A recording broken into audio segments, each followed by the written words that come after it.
স্বাধীনতাকে যেই দেশ আর যেই মানুষদের কাছে কুক্ষিগত করার অপচেষ্টা করা হয়েছিল, ওই শকুনেরা 54 বছরেও আমার দেশকে সেই শকুনদের হাত থেকে মুক্ত হতে দিতে চায় না।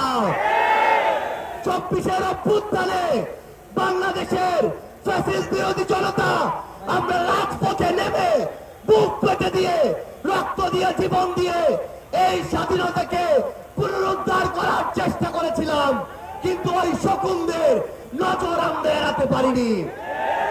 2 বছর হতে না হতেই এই শকুনেরা আবার বাংলাদেশের মানচিত্রকে, স্বাধীনতাকে, বিপ্লবীদেরকে থামচে ধরার চেষ্টা করছে। তারা মনে করছে এক ওসমান হাদিকে আক্রমণ করে রক্ত ঝরিয়ে জীবন নিয়ে তারা বাংলাদেশের মানচিত্রকে, স্বাধীনতাকে আবার কুক্ষিগত করার চেষ্টা করবে। কিন্তু আমরা স্পষ্ট করে বলতে চাই, এই 24-এর অভ্যুত্থান পরবর্তী বাংলাদেশে প্রত্যেক স্বাধীনতাকামী, প্রত্যেক বিপ্লবী এক একজন ওসমান হাদি আবু সাইদের বুকে গুলি চালিয়ে সকল আবু সাইদদের দমানোর চেষ্টা করা হয়েছিল, কিন্তু এক আবু সাইদ এরপরে লক্ষ আবু সাইদে পরিণত হয়েছে।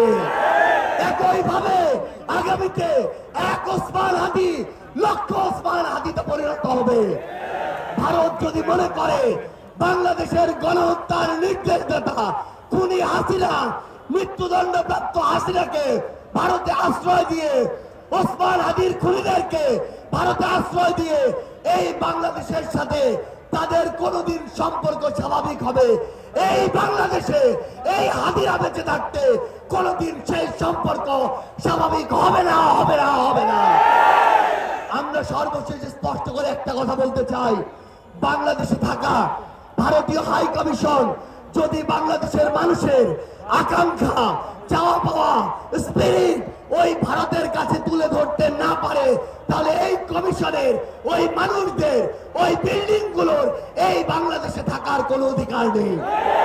শুধু একটাই সর্বশেষ কথা, আগামীর বাংলাদেশে আমাদের স্বাধীনতাকে, আকাঙ্ক্ষাকে, বিপ্লবকে, ওসমান হাদিদেরকে কেউ যদি আক্রমণ করতে চায়, সেই আগুন এই বাংলাদেশ থেকে পৃথিবীর প্রতিটি প্রান্তে ছড়িয়ে পড়বে ইনশাআল্লাহ।